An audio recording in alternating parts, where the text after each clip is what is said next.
guys, nagawi. So, anang, ako lang ang, kung unsa mo ang gituuhan, among good na siyang ipaglaban. Ang adlaw nga Sabado, just one day teacher, sabi niya, no, one day lang mapod akong pangahiyon sa inyo, ha, kabatin ng seminar. So, naglalos mental health, sabi, tagaan namig may mga, dili na mo i-renew.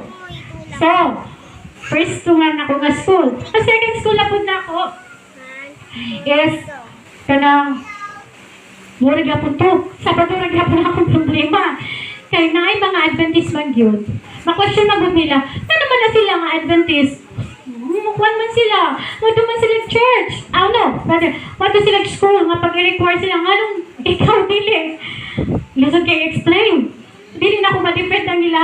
So nag-depend lang ako. So, lahi-lahi mag-grow, parihamig faith. Pero lahi-lahi ang amuang kanang experience sa Ginoo kung sa ako pag-believe sa iyaha. Na panindugan yun na ako magkinaon sa 3 years na po ko. Gitawa na po ko. So, ginapo ko sa Ginoo. Ito, Lord. Tagaan ko ka checklist, be. So, naon ako yung 5 ka checklist. Alam ko nga, kini, number 1. Ako nang ginampo. Number 2, number 3. Tagaan ko dako nga sildo. Mas dako pa nga sildo sa akong previous na school. Number 2. Kaya ang previous na akong school, walang insurance. So, tagaan ko insurance.